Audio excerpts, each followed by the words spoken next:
I know that we're usually pretty high energy and we have a lot of fun. This is gonna be a different type of video today though. I just got some news and I really need to share it with you guys. I just found out that my co-defendant that snitched on me is dead. That's right, he died 3 days ago. Don't get me wrong, I'm not that heartless. I'm not just laughing because he told on me and I'm holding some type of a personal grudge, dude. Look, I get it. There was bitch ingrained inside this dude's fucking blood. It was integrated into his DNA and he just couldn't keep his dick sucker shut when he was talking to the police.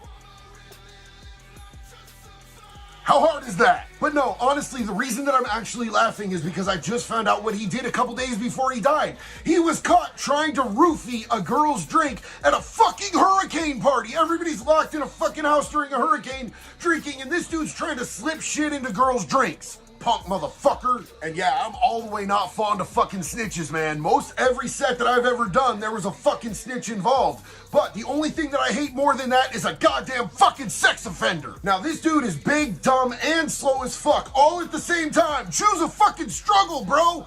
And he got caught trying to do this shit, and somebody gave him the goddamn ass whooping he damn well deserved. And he got caught this time. But just think, if he's done this time, he's probably done this before. How many times has he gotten away with this fuck ass bullshit? Let me just clarify that I didn't know this dude that well. It wasn't that deep of a level that I had fucked with this dude, but I fucked with him just enough for him to get me hemmed up, tell on me, and get me a shitload of charges that they wouldn't have been able to have me on if he hadn't ran his goddamn dick sucker. But enough about me and my situation. Let's talk about snitches in prison. So in human nature is this deeply ingrained need to build hierarchies, man. I can't fucking call it. I don't fucking get it. A lot of it out here in the fucking real world doesn't seem relevant to me. We want to separate black from white, rich from poor, men from women, and if we were all unified and together, we could get so much more done. But in there, it actually makes sense to me. The lowest thing on the goddamn totem pole, the fucking absolute worst thing you can be is a sex offender, hands down. Then you got a motherfucking snitch. And snitches might get a little bit of an easier ride than the fucking pedos and the fucking rapists do, but it's not by a lot. And the funny thing to me is these dudes fucking work with the police when they get caught on some simple shit and try to give people up for way bigger shit, and they don't even get off. They still do fucking time, man. And not even the cops that they're working with have respect for these maggots. The dude who told on me took the first fucking plea deal that they fucking offered him, and he still only did 2 years in prison. I'm sitting here out here on house arrest and I got 2 years too. He did a worse set than I did, and he told to get that. But I also bonded out, held out, changed my life, and came to court with fucking proof of what I'm doing in my community now. Who fucking knows, bro? If he would have had a little bit of fucking sack and held out for something beyond the first fucking pebble they threw him, he might have done way less time. Snitching never fucking pays. There was a pretty famous case that hit the fucking news from Twin Peaks, Texas, right? It was 2 rival biker gangs, there was a shootout, 9 were dead, over 20 were injured, 24 people were fucking charged, not one of them talked, and everyone fucking walked. That's how you're supposed to do that shit, you punk ass dummies. But it seems like these days nobody has any loyalty, nobody has any fucking sack when it comes to talking to the police or not talking to the fucking police. Nobody seems to know that you're supposed to say, I want to talk to my fucking lawyer, and everybody just spills their fucking guts the first opportunity they get. Like the first one across the finish line of fucking being a punk ass bitch and telling is gonna win some sort of fucking cookie. Bitch, there is no cookie! Let's talk about what happens to snitches in prison. Now, for reasons that might not make sense to anybody who's never been to prison, one thing that's really important in prison is having some sense of community, some little tribe, some circle of people that you fuck with. I mean, even the sex offenders at Snake River try to start their own gang. But if there's one simple thing that all the motherfucking punks, all the sex offenders, all the snitches can agree on, nobody can trust a fucking snitch. So you're basically on your onesie, bro. You're out there in a cold ass fucking world all by yourself. That in and of itself is a cold motherfucking shot in prison, but also at the same time, anybody finds out you're a snitch in there, bro, you are fucking shark bait. Whether you snitched on someone that you're doing time with at the same institution or not, bro, people put a target on your motherfucking back.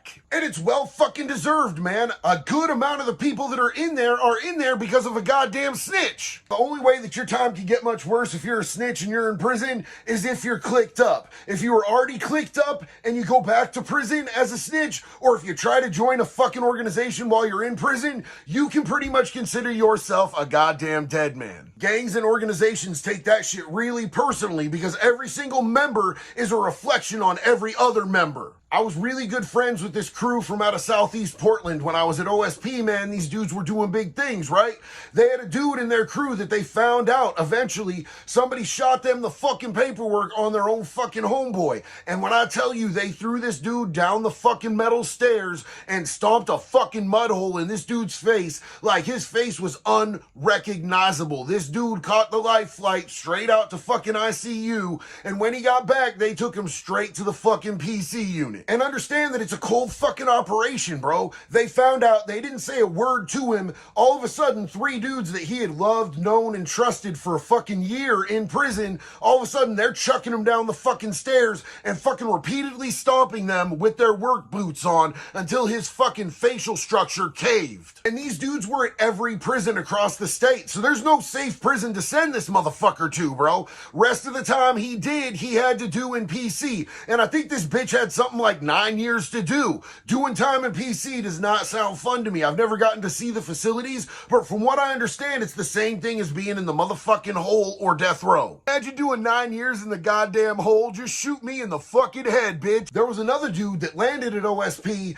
and he kind of knew what was going on. I'm pretty sure that he had an idea that he was going to get found out real quick like, and he was part of a Hispanic crew that is dead ass fucking serious. These motherfuckers are ice cold in that bitch. I was walking to the fucking chow hall and all of a sudden I saw 3 or 4 of them run up on this dude. Every single one of them had shanks and they were just sticking and jabbing him. This dude had lined his fucking jacket with magazines, so it was basically like stab-proof armor. But I'll tell you one thing, that jacket didn't cover his face or neck because that's where they got to as soon as they figured out those knives weren't getting through the jacket. Nobody ever told us if that dude survived or not, and nobody really asked either. We didn't care. We just hoped and assumed that he was gone from our world. But what if you're not in a gang? Does that mean you can slide by as a fucking snitch? No! Just because your co-defendant isn't in a gang doesn't mean that he's just gonna let shit slide, bro. You ain't gonna ice skate on a real motherfucker no matter what. I watched this dude come out his fucking cell, go down to the fucking next tier down, get into dude's cell with a fucking pillowcase with 3 fucking locks in it, and this dude came out covered in fucking blood, man. Wearing his white t-shirt just slathered in fucking blood. He looked like a walking tampon. I was proud as fuck of that dude, man. And the orderlies came and brought him a bucket and some fucking fresh clothes. He changed up in that dude's fucking cell and mopped up a little bit where he would fucking leave a blood trail back to his cell. He didn't get away with it, but it was a good attempt. No, I've never seen nobody get God on the fucking weight pile, man. That was kind of a sacred thing. We all kind of had this trust, this fucking commitment, this fucking bond over weights, and we decided that we weren't going to try to get them taken away, so none of us really fucked nobody up on the weight pile. But there was another fucking institution, and our homeboys sent back word that they got one of the snitches on that fucking pound, and what they did was wait until he was pushing weight on the flat bench, and he had a good fucking set going, and another one came and fucking got him right in the fucking neck while he was vulnerable. So not only did he get stabbed in the neck, but then he dropped his fucking weights right on his goddamn chest. Bitch, fuck your rib cage! I was in county jail and I had a CO that was bringing me in shit on a regular basis, and he was getting paid, man.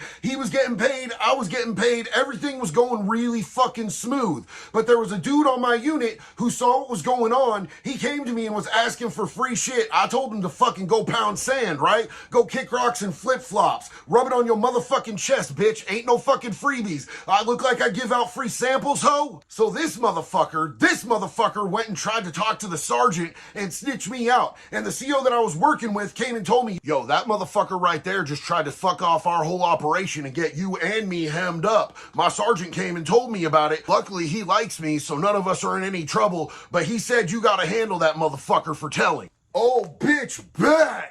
He let me in this motherfucker's cell late at night, and I fucking punched this dude one punch right in the fucking jaw. He stood up because he saw me coming. I nabbed his bitch in the jaw, and his fucking jaw came hanging off on this side, bro. He was done. It was a one and done. I walked back out that cell, went directly back into my cell, and closed the fucking door. When the COs came to get him and take his ass to medical, they made sure that he knew not to say a fuck word to anyone ever again. I guess he was right the whole time. I do give free samples. I've been on a dorm where there was a fucking dorm rat and the fucking CO told us this motherfucker keeps coming and telling. All the time, motherfucking telling. Now understand, when I'm telling these stories, COs are telling us who the fucking snitch is, right? And they're turning their fucking backs or walking off the unit while we handle this shit. That's how much COs and cops don't respect snitches. Not only did he know we were gonna handle the dude, he expected us to. He gave us every opportunity to. This dude slept on a top bunk and we woke him up by yanking him off by his motherfucking feet. He hit that fucking ground face first, man. He was fucked up right from rip. Then we all just started to kicking him. It was like a game of soccer on the dorm, but the ball didn't move too much. My buddy held a fucking knife to his neck and told him to make sure when they took his ass to medical to say that he just fell off his bunk. And guess what he did? He learned his lesson. It was like a hands-on fucking teaching experience, a learnable moment for this young man. And he said exactly what the fuck he was told to, like a good boy. Now, the sad reality of the matter is that I shouldn't have as many snitch stories as I do. I have a lot more. I shouldn't have these. You know why I have these? Because motherfuckers are fucking weak as fuck and they bump their fucking gums to the fucking police all the time, bro. These aren't motherfucking convicts. These are inmates. These are fucking snitch ass bitches, and there are way too many of them. It's a goddamn pandemic of fucking bitch. And I'm pretty sure it didn't used to be like that, man. Like back in the day, you never heard about this many fucking snitches, this many fucking rats. All of this shit is kind of new. This new generation has no idea how to fucking conduct themselves, and it's really fucking sad. God, I sound old. Get off my lawn! But it's the motherfucking truth, man. These younger cats see these cats like 6ix9ine not only getting away with being a snitch, but getting rich off of it, getting more famous off of it, and still walking the fucking streets with their head attached to their fucking neck, and it fucking makes them think that they can do the same shit too. And the reality is, when you get to prison, motherfucker, it's not all good. And I'm not fucking part of the fucking criminal life anymore. I'm old as fuck and I have a civilian job. I actually try to help people not be out there doing crimes, not be out there doing drugs, not be out there in the position where they would have to snitch on nobody. But I will 100% till the day I die recommend to each and every one of you guys, if you get put in a spot, do not talk to the fucking cops, man. Get a fucking lawyer. Play the game like it's supposed to be played if you gonna play it. Because if you cheat, you might end up bled the fuck out on a bathroom floor in a fucking county jail or a prison. As always, man, I appreciate everybody who took the time to spend this video with me. Each and every one of you guys are the reason that I keep making videos. So if you want to keep seeing them, drop something in the comments to let me know that you liked it, or suggest a video. My good friend Jessica Kent, y'all might have heard of her. If you haven't, go follow Jessica Kent. She's fucking fire as fuck. But she basically extorted me into doing this YouTube shit. I was just throwing out these little TikTok videos here and there and getting a few 100,000 followers here and there, and she told me that I could come here, be uncensored, do long content, and build a community where we could actually speak to each other and communicate. And that's important to me, man. I love each and every one of you. Build a better life, dude. Don't take these prison stories and think, man, that's what I want to do. I want to be a gangster in the streets. I want to be a fucking drug addict. I want to spend the rest of my life locked up. That shit sucks. That's not the point of my content. The point of my content is to educate you and also at the same time let you know that people who have been down as far as I went can make it out and do better things with their life. I love y'all. One love. Be good or be good at it.